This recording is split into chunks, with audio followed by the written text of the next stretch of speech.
Full shadow of the Erdtree, spoilers ahead! Turn back now, you tarnished, lest ye be spoiled. Oh boy, here I am looking at intro trailers again.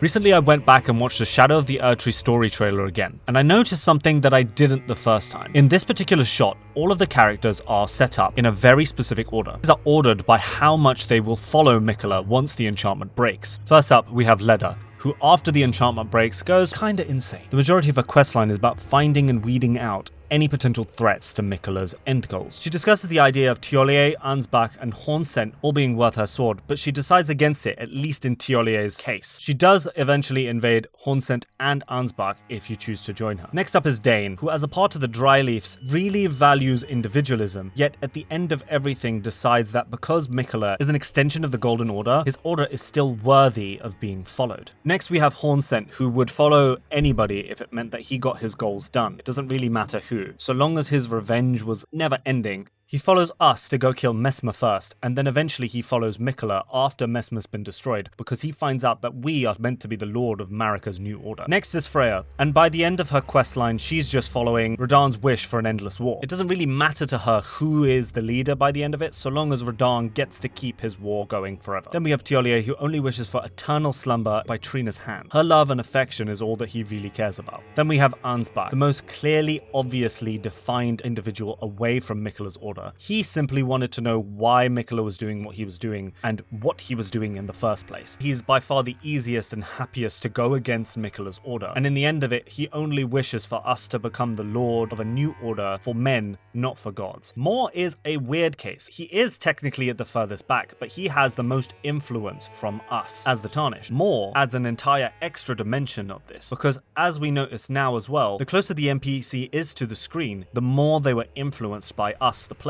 with the Hornsent being influenced technically only a little bit. In the grand scheme of things, he will die for his vengeance no matter what. Mor, however, on the far other side, is entirely up to the player's whims. You can tell him to put it behind you, in which case he follows Miquella's orders, and more accurately, he follows Leda into battle against you. You can choose to make him remain sad forever, in which case he will disappear and die sadly, his kindred of rot body peeking out from his armor by the Church of the Crusade. Or you can choose to say, I don't know, and he'll continue selling you stuff. His sad ending in that case is the fact that he will never figure out that the others have left without him, and he'll be confused as to why Leda and the others don't see him as often anymore. If you continue this by looking to those who are closest to our perspective, going off towards those who are further away, Freya's entire arc is changed, or, well, doesn't happen unless we choose to connect her and Ansbach while in the Specimen Hall. Without us there, she never finds out what happened to Radahn, and she'll continue going, oh my stars, and never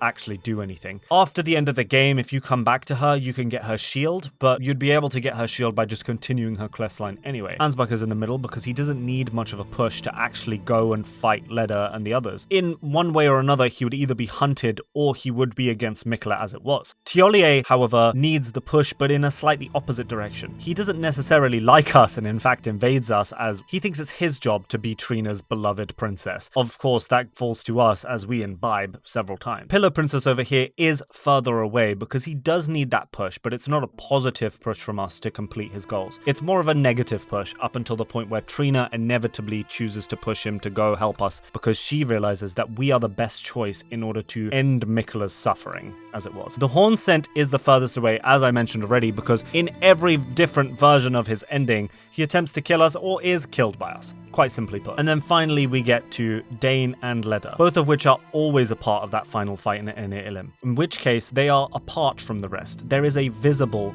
physical gap between them and the others. The others can fall in different ways in that fight, whether they were with Leda, not with Leda, or in some cases, in the case of Ansbach and the Hornsent, against Leda at some point during their questlines. The other two things that I think are really interesting is that Hornsent is closest to the Shadow Tree, which really pulls into the fact that he is from this land and it's his people who were massacred by Messmer during his crusade. And then at the back, closest to us, is Mor, who isn't like any of the others because he's not human, shaman, he's not tarnished, he's not anything like that. He is a kindred of rot, he's a forager brood. And that really does pull him away, but at the same time really connects him to us, the tarnished, as he technically doesn't really have a horse in this race. The thing that he relates to most is us, because he gets value from giving others things that he finds, things that his forager brood finds. I think their positions also tell us a lot about them. Leda is kneeled in front of the cross, showing her devotion. Dane is down with one hand on the floor, and you can see once again he's covered his face with his hat. It's a classic for him, but more importantly, it shows that he does not want to meet someone's eyes, as his hat very specifically is meant to be worn low, obscuring the wearer's vision to prevent him meeting the gaze of somebody else. The horn scent is obvious. He's turned away because he wants nothing to do with any of them, and his job at the end of all of this is going to be to kill anybody and everybody who stands in the way of his revenge. Bear in mind also that goes to the point that his underwear is soiled.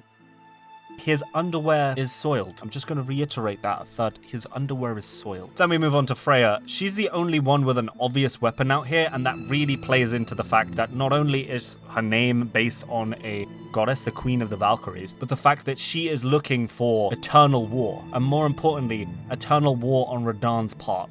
She follows Radahn as a gladiator into battle, and now she wants to follow his soul to a place where he can have eternal war for good. Tiolier is behind, overshadowed by the others, and of course he's sat down, but he's close enough to being curled up into a ball in this position. Ansbach is stood, arms behind his back, prepared for what is to come. Blade aloft, blood of fire, all of that. Not quite blade aloft or blood of fire, but he is regal in the way that he stands. And finally, Moore is sat down in his position that he is comfortable in when he's not fighting. That is his job for the majority of the game, being sat down and prepared for anything to come. And with that, I ask you the question, who is your favorite NPC and why? Mine was Ansbach. Blade aloft, blood of fire. He is just fantastic. Thank you for watching. Before you go, please do like, comment, subscribe, all of that good business. And I have a couple of people I want to shout out. Ahuma Jessica, Cosmos, and Trina, Gideon the Half-Knowing, Kage, Ari, Ocean, Dusk, Yuki, Coffee, Tegs, Hydroxide Blue, It's James, Puzzleheaded, Books, Infa, Hyacinth, Minth, Tess, Ariel, Parika, Kick6, Nosferment, Nat, Leftier, July, Emily Minnow, McFrenzy, Moonlight Horse, D-Bits, and finally Vince. Thank you so much all for watching, and also thanks for 3,500 subscribers. Wow. I hope you all enjoyed and have a wonderful day.